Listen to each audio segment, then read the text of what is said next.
the bad grammar and so forth comes forth clearly in the Book of Mormon, particularly the original 1830 Book of Mormon, before these 4,000 changes took place, mainly trying to clean up all the bad grammar. But have the Mormons, how do they respond? I've heard some stories say that, well, Joseph Smith translated from God the Book of Mormon. And so wouldn't that implicate God as having the bad grammar? You understand what I'm trying to ask about? Right. How do they deal with this? Well, there are a couple of different ways. It is Mormon doctrine that Joseph Smith translated the Book of Mormon in the Mormon phraseology by the gift and power of God. Certain of his early associates, who were very closely related to the process of bringing the Book of Mormon into publication, said that he received the translation directly from God, word for word. One of the three witnesses to the Book of Mormon, David Whitmer, even implied that it came letter by letter, that God spelled the words for him.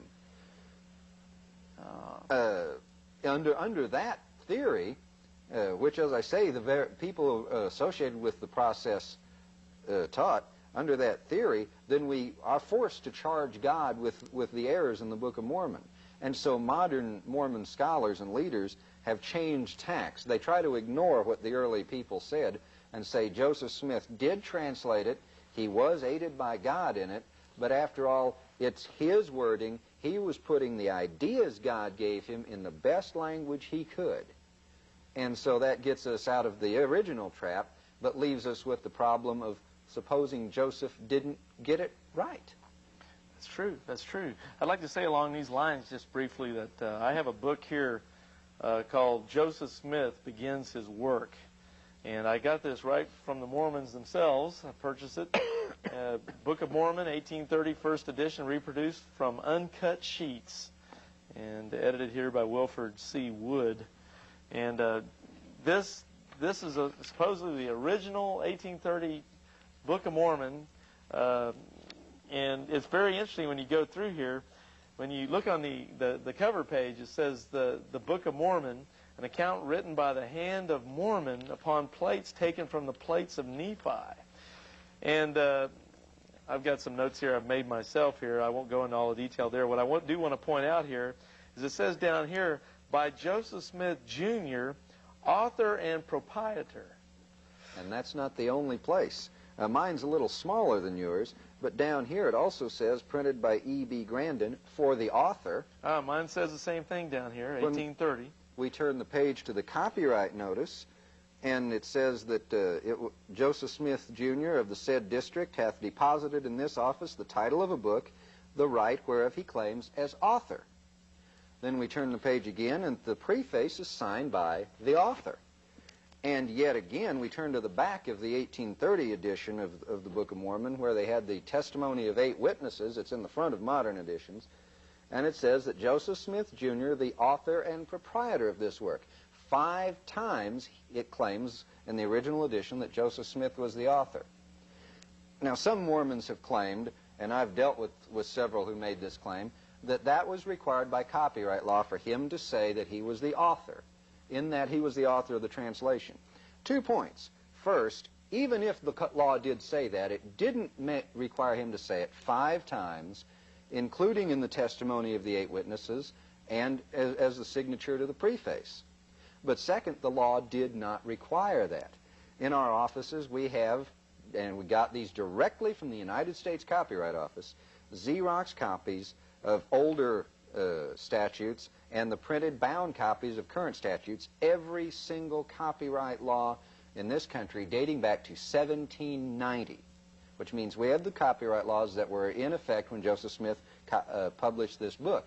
And none of them required him to say he was the author.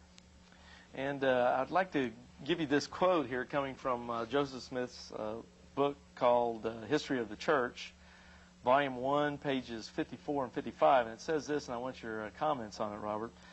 Joseph Smith says, quote, "We heard a voice from out of the bright light above us saying, quote, these plates have been revealed by the power of God, and they have been translated by the power of God. The translation of them which you have seen is correct, and I command you to bear record of what you now see and hear," end quote.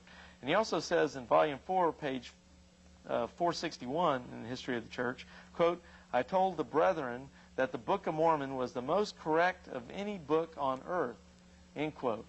Now, once again, this to me looks like if he's, he's translating it by the power of God, and it's the most correct book.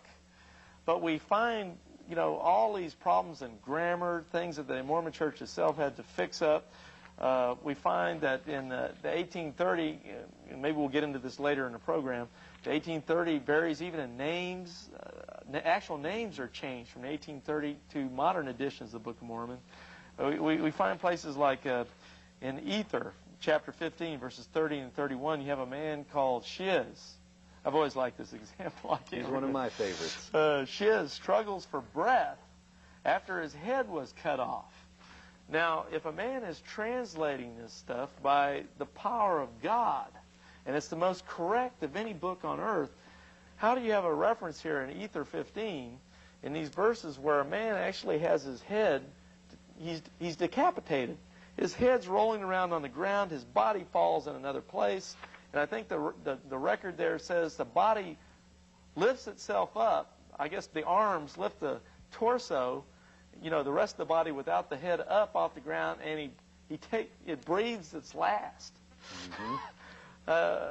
To me, it's kind of hard to believe that this would actually be given to us by God, that the head's laying over here, the body's over here, and the arms are raising up, and then I guess it's sucking air through the neck area, but well, anyway, any comments on that? Well, several. Let me go way back to the beginning of the question. Was that a question? Joseph Smith did say that the Book of Mormon is the most correct of any book on earth. I prefer to call it the most corrected book of any on earth. Now, that may not literally be true, but when you have 4,000 changes, some of which even change doctrine, some of which don't but are still significant in light of the claim, you do not have the most correct of any book on earth. We have here in this triple combination the current edition. We have here the original edition, separated by, at this point, 165 years. They do not read alike. Which one is the most correct book? This one or this one? They're not the same. Then the Book of Mormon not only is not the most correct in that respect, but it does, as you pointed out. Using one of my favorites, Shiz, contain absurdities. It contradicts itself. It contains anachronisms. For instance, at the end of the book of Jacob, which comes early in the Book of Mormon, we have a very interesting last verse. I'll find Jacob here directly. It's before Jerem. I thought you knew the Book of Mormon like the back of your hand. Don't you study it in devotion every night? Pages stuck together, and no, I don't. I've read it twice, and to be honest, that was sufficient. But the last sentence of the book of Jacob, allegedly between 544 and 421 BC, is, "Brethren, adieu." Now, this was supposedly written by Jews in Reformed Egyptian and translated into English, so where does a French word come from? If you like our YouTube channel, please subscribe by clicking on the subscribe button and then by also clicking the bell above to get an automatic update whenever we produce another YouTube video for our See Answers TV channel. Please share our videos with your friends and relatives. May God bless you. Only one life will soon be passed.